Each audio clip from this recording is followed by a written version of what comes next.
Hello, my wonderful learners. I'm Teacher Emma, and welcome back to English Unlocked, the podcast. I am so happy you are here with me today.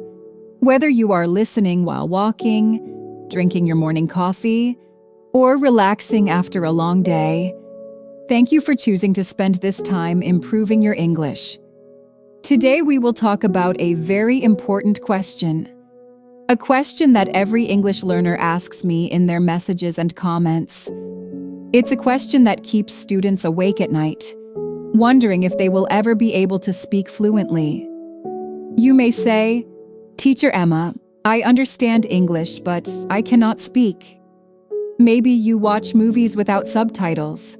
You listen to our podcasts and understand every word, and you can read English books easily.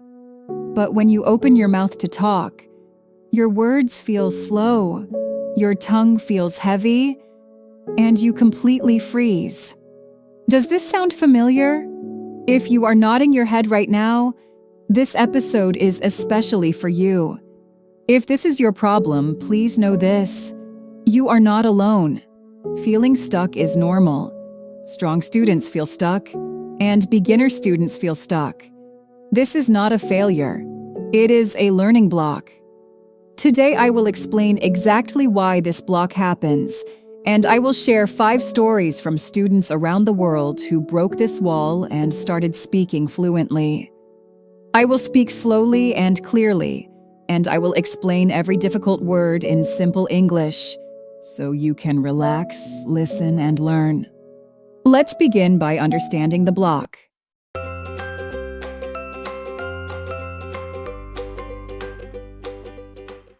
You understand English because your input is strong. Input means the language you receive, like listening or reading. Input is the food of the brain. You have listened many times, so your ears are strong.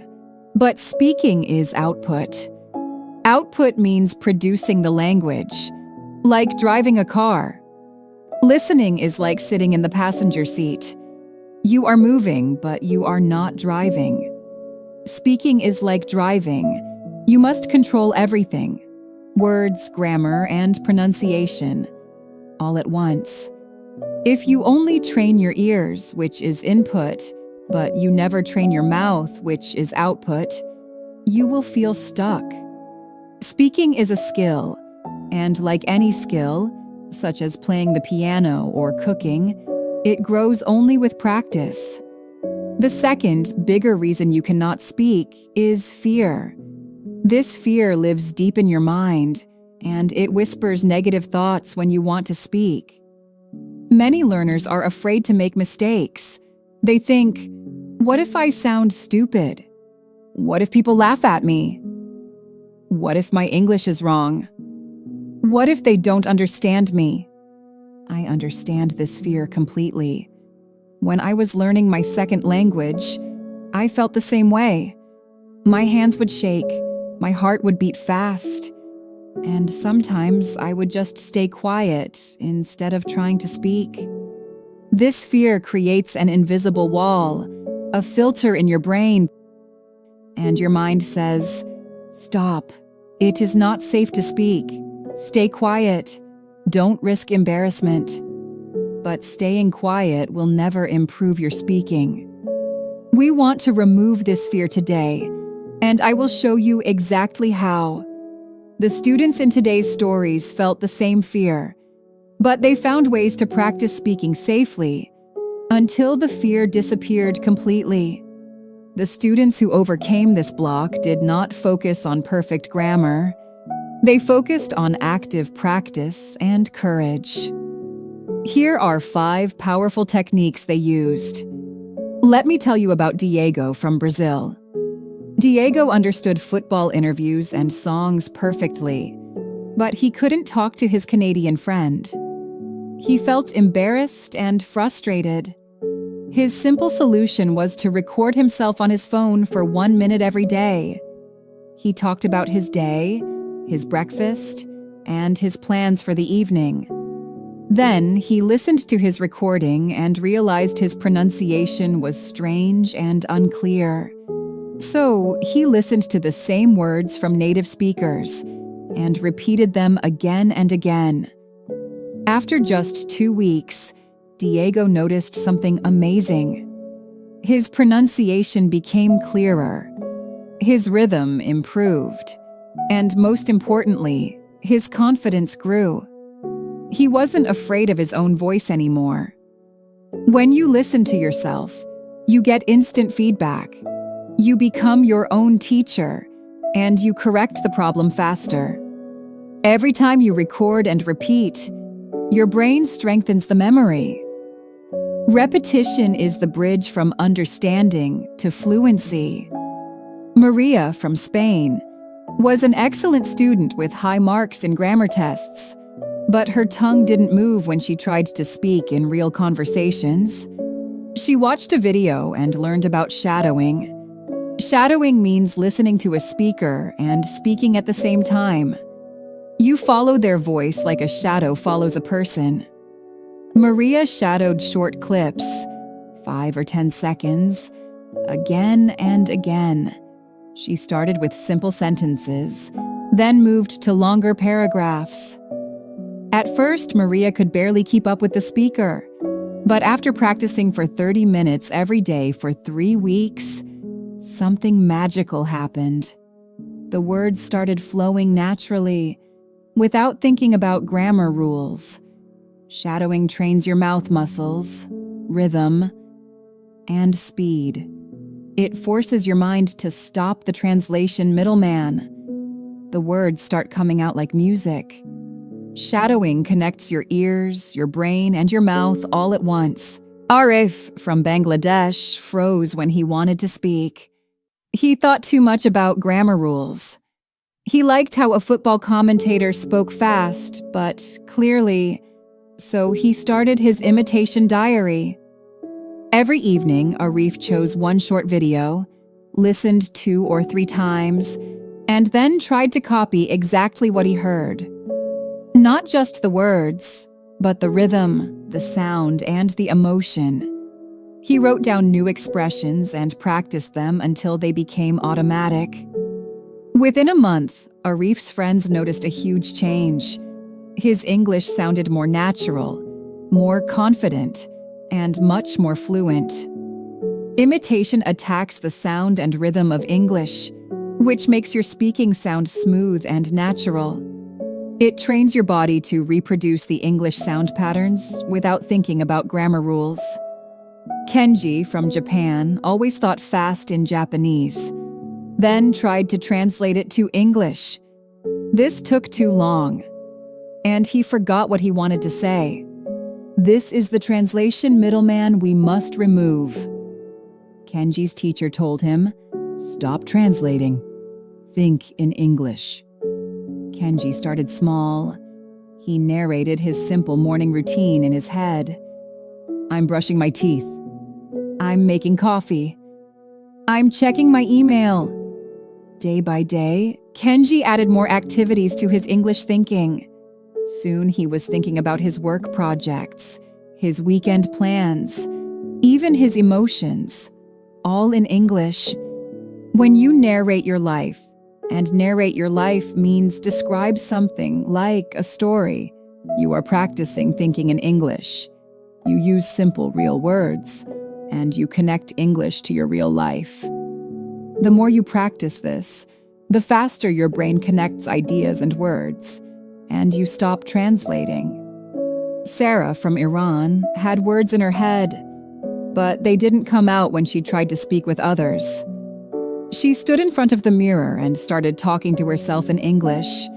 She called it her mirror talk method. She pretended she was talking to a close friend. Sarah practiced conversations about her day, her dreams, her problems, and her goals. The mirror became her safe space to practice without judgment.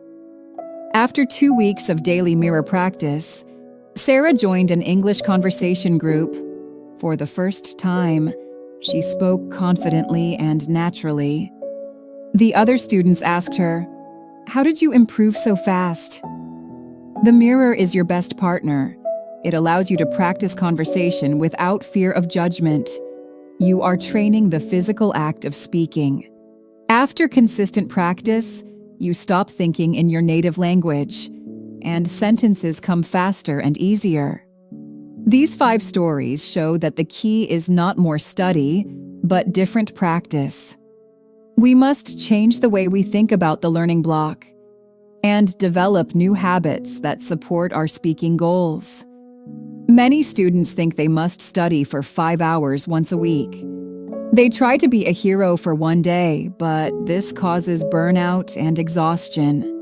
A tired brain forgets easily and loses motivation quickly. The truth is, consistency beats intensity. It is better to study for 10 minutes every day than for 2 hours once a week. 10 minutes feels safe. It is not dangerous or overwhelming. Once you start, you often continue for longer. Think about atomic habits. If you get 1% better every day, you will be 37 times better after 1 year. This sounds impossible, but it's mathematics. Small actions, learning just 1 word a day, or listening for 5 minutes, or practicing 1 sentence, build discipline and grow strong over time. James Clear explains that we often overestimate what we can do in 1 day, but underestimate what we can do in 1 year. Your brain loves small, safe steps. The biggest enemy is the fear of mistakes. Many learners expect to be perfect from day 1. But perfection is not the goal. Communication is the goal. Science shows that mistakes are not failures. They are systematic learning tools. They follow a pattern and help your brain fix the system. When you make a mistake and correct it, you strengthen the memory more strongly than if you were right the first time. Change your inner voice. Stop saying, "I am bad at English." Say instead, "I am learning English, and I am improving every day." Stop saying, "I can't speak English."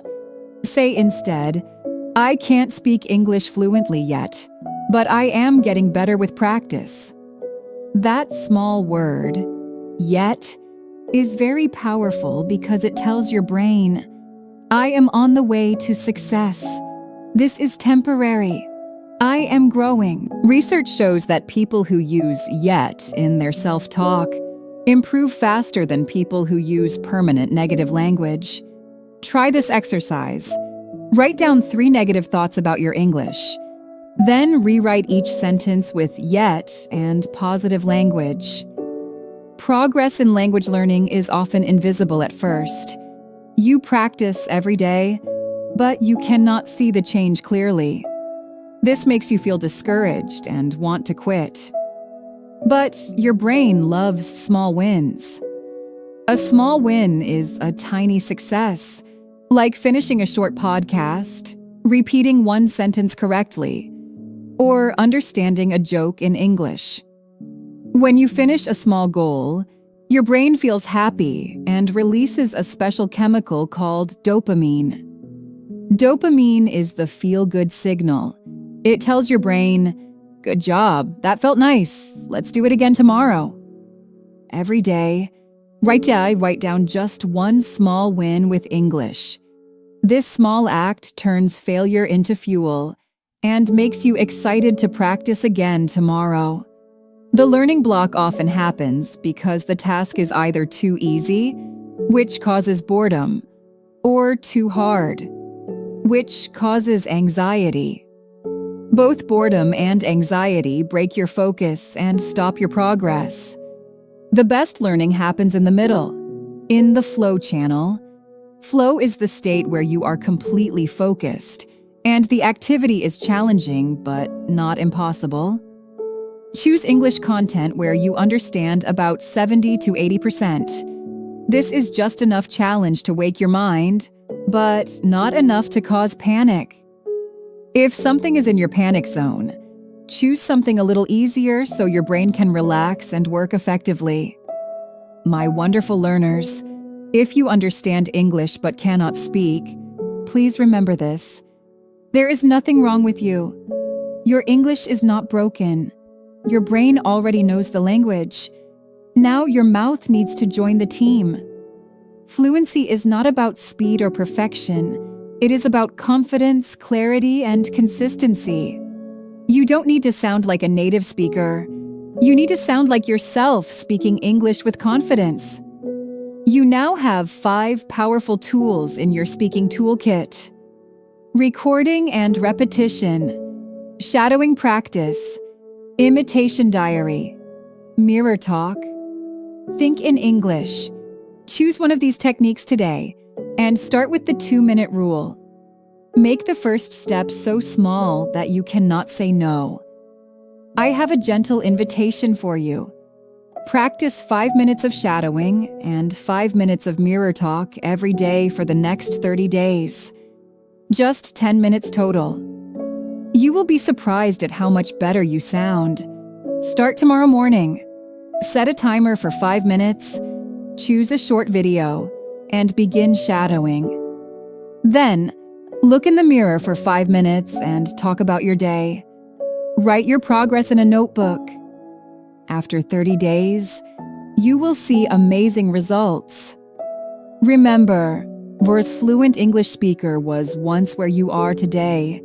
They felt the same fears, but they didn't give up. Remember, your journey is not about perfect grammar or native-like pronunciation. Your journey is about finding your voice, building your confidence, and expressing your thoughts and feelings in English. Keep learning, keep practicing, and keep believing in yourself.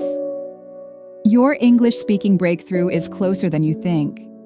I'm Teacher Emma, and this is English Unlocked, the podcast.